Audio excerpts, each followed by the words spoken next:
Bienvenue sur Carnet Noir. Les valises soigneusement bouclées, les billets imprimés, et le cœur battant à toute vitesse, Yannick se tenait dans le hall d'embarquement de l'aéroport international de la ville. C'était enfin le grand jour. À 25 ans, il s'apprêtait à faire son premier voyage en avion, et ce vol représentait bien plus qu'un simple déplacement.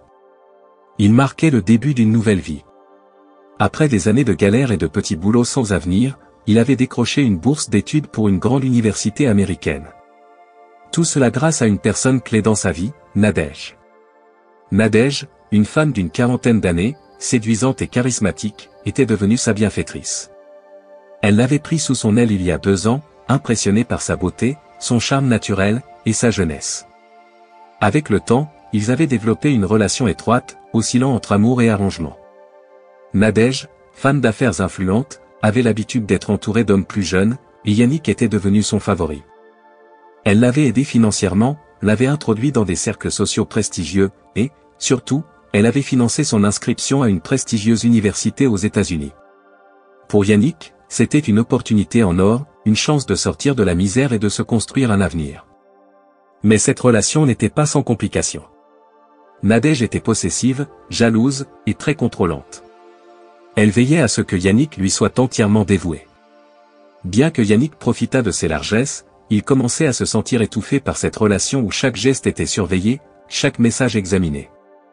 Ce matin-là, alors qu'il se trouvait à l'aéroport, prêt à embarquer pour son nouveau départ, son téléphone vibra. C'était un message sur WhatsApp. Curieux, il déverrouilla l'écran pour lire le message. Il venait de Julie, son ex-copine, celle avec qui il avait rompu quelques années plus tôt quand sa vie avait pris un autre tournant. Le message était court, mais chargé de sous-entendus, « Je pense toujours à toi. Si tu viens aux États-Unis, on devrait se revoir. Fais attention là-bas, bébé. » Un sourire nerveux apparut sur le visage de Yannick. Il ne ressentait plus rien pour Julie, mais ce message réveillait des souvenirs du passé. Alors qu'il était sur le point de répondre quelque chose de neutre, une ombre apparut derrière lui. Nadège venait de s'approcher, élégante comme toujours, mais le regard perçant. Sans prévenir, elle arracha le téléphone des mains de Yannick.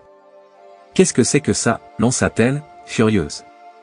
Ses yeux scannaient l'écran du téléphone, et sa mâchoire se crispait de plus en plus en lisant le message de Julie. « C'est donc pour ça que tu veux aller aux États-Unis ? Pour revoir cette fille ?» Yannick tenta de reprendre son téléphone, paniqué.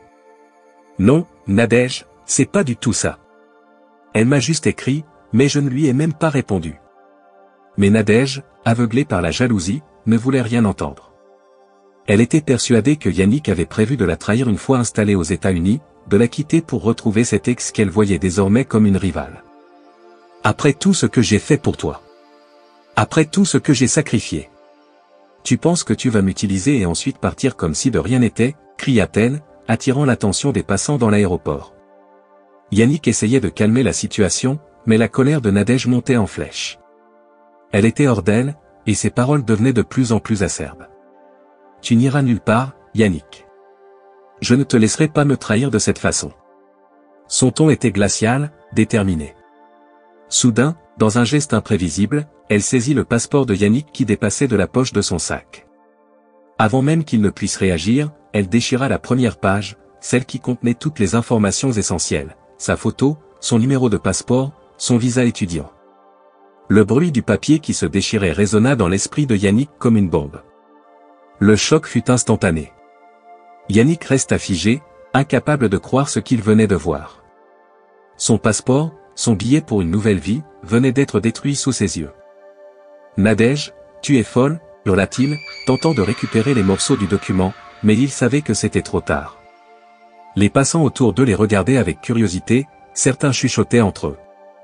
La scène était surréaliste, mais pour Yannick, c'était un cauchemar. Sa vie entière était suspendue à ce vol, à ce départ. Tout ce pourquoi il avait travaillé, tout ce qu'il avait rêvé, venait de s'effondrer en quelques secondes. Nadège, elle, resta froide et implacable. « Je t'avais prévenu, Yannick. Personne ne me trompe. Personne. » Elle jeta les morceaux du passeport au sol avant de tourner les talons et de quitter l'aéroport, laissant Yannick seul, désemparé, au milieu des voyageurs qui allaient et venaient. Le regard vide, Yannick se tenait là, au milieu de l'aéroport, les morceaux de son passeport éparpillés à ses pieds. Les rêves d'un nouveau départ, d'une carrière prometteuse aux États-Unis, et d'une vie loin des pressions de sa relation avec Nadège venaient de s'évaporer en une fraction de seconde. Autour de lui, les gens continuaient à passer, certains le regardant avec pitié, d'autres indifférents. Mais à cet instant, Yannick se sentait seul, perdu dans un océan de désespoir. Il ramassa les morceaux de son passeport, les mains tremblantes. Il savait que cela ne servait à rien, mais c'était comme s'il essayait de ramasser les fragments de sa vie brisée. Son vol était dans moins de 2 heures, et sans passeport valide, il ne pouvait rien faire. Les larmes montaient dans ses yeux, mais il se força à les retenir. Il ne pouvait pas se permettre de craquer, pas ici. Il sortit son téléphone et tenta désespérément d'appeler Nadège, mais elle ne répondit pas. Elle avait disparu, le laissant face à ses responsabilités. Le personnel de l'aéroport, voyant son désarroi, lui suggéra d'aller au bureau de l'immigration, mais Yannick savait que sans passeport, sans visa, il ne pouvait pas quitter le pays. Les heures passèrent, et Yannick se retrouva assis sur une chaise dans un coin reculé de l'aéroport, tentant de comprendre comment tout cela avait pu arriver. Un simple message de Julie, un malheureux hasard, avait déclenché une réaction en chaîne qui venait de ruiner sa vie. Nadège, en détruisant son passeport, avait non seulement brisé son départ imminent, mais elle avait aussi détruit la relation qui les unissait. Elle l'avait fait volontairement, pour le punir, pour le contrôler. Dans les jours qui suivirent, Yannick tenta de reconstruire les morceaux de sa vie. Il prit contact avec l'université pour expliquer la situation, mais les formalités administratives étaient complexes. Sans un nouveau visa, il ne pouvait pas entamer ses études. Chaque jour qui passait, son rêve d'étudier aux États-Unis s'éloignait un peu plus. La frustration et la colère grandissaient en lui. Il sentait que sa vie lui échappait. Nadège, de son côté, resta silencieuse pendant plusieurs jours, puis finit par l'appeler. Son ton était froid et autoritaire, sans aucune trace de regret. « Je t'avais dit que je ne tolérerais aucune trahison, Yannick.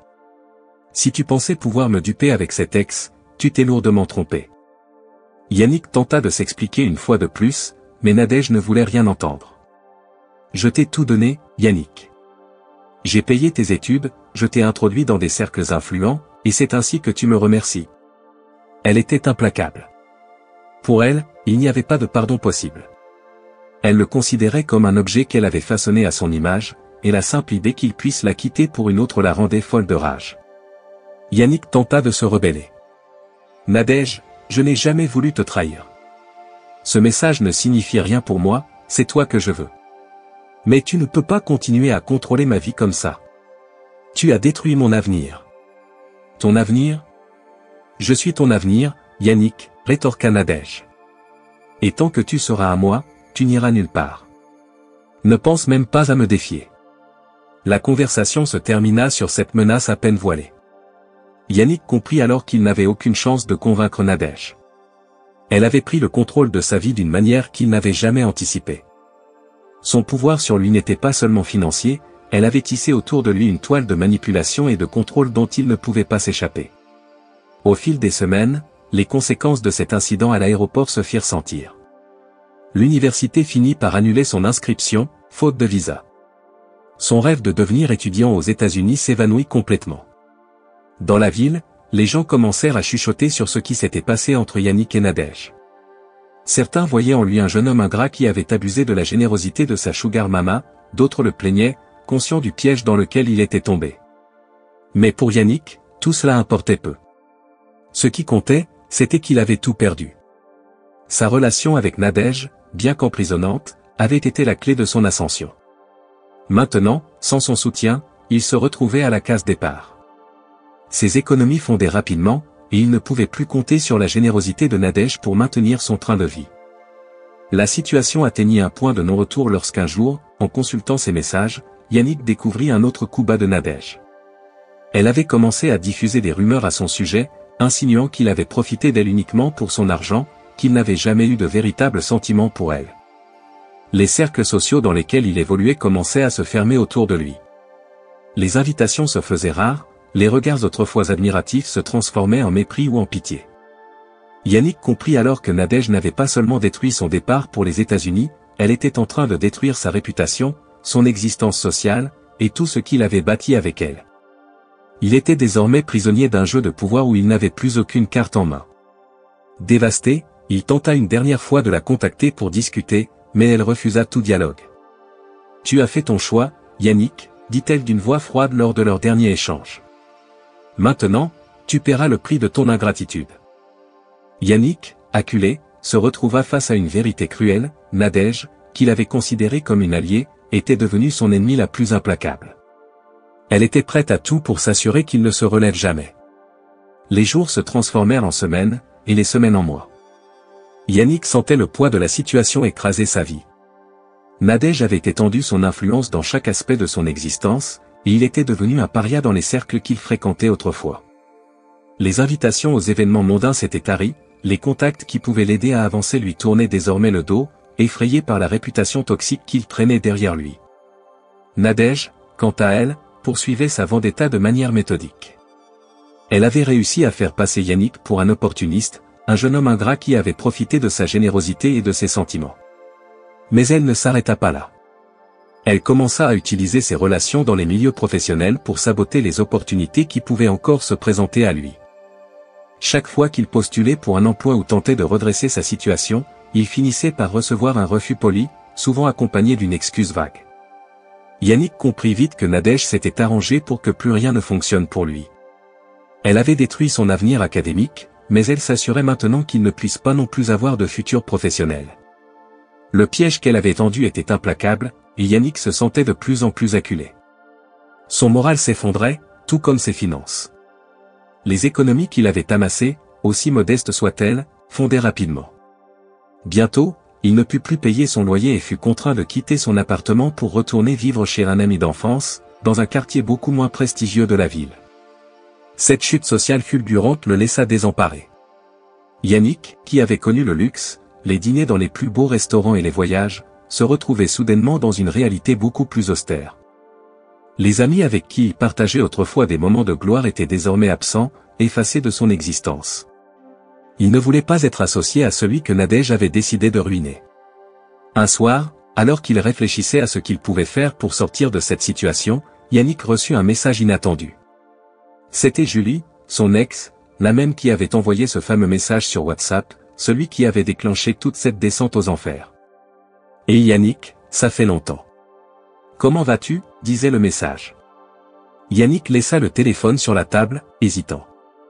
Une part de lui voulait l'ignorer, lui reprochant indirectement tout ce qui lui était arrivé. Mais une autre part, plus désespérée, voyait en elle une possible échappatoire. Peut-être Julie, qui vivait aux États-Unis, pourrait-elle l'aider à repartir de zéro, loin de Nadège et de tout ce qu'il avait perdu ici. Après quelques minutes d'hésitation, il finit par répondre, et une conversation s'engagea. Julie semblait sincèrement intéressée par sa situation et lui proposa même de venir le rejoindre aux États-Unis. « Il y a toujours des opportunités ici, lui dit-elle. Tu pourrais recommencer ta vie, loin de tout ça. » Ces paroles lui donnèrent un semblant d'espoir, et pendant quelques jours, Yannick commença à envisager sérieusement cette idée. Mais très vite, la réalité le rattrapa. Comment pourrait-il quitter le pays sans passeport? Son visa avait été annulé, son passeport déchiré, et il n'avait ni les moyens ni l'influence nécessaires pour tout recommencer. Il était coincé. Dans un dernier effort pour sauver ce qui restait de sa dignité, Yannick décida d'affronter Nadège une dernière fois. Il voulait lui parler, essayer de comprendre pourquoi elle le poussait à la ruine totale. Peut-être qu'une discussion, même difficile, pourrait ramener un semblant de paix entre eux. Il savait où la trouver, elle fréquentait toujours les mêmes lieux, et cette fois, il était déterminé à lui dire tout ce qu'il avait sur le cœur. Le soir venu, il se présenta dans un restaurant chic où il savait qu'elle dînait souvent.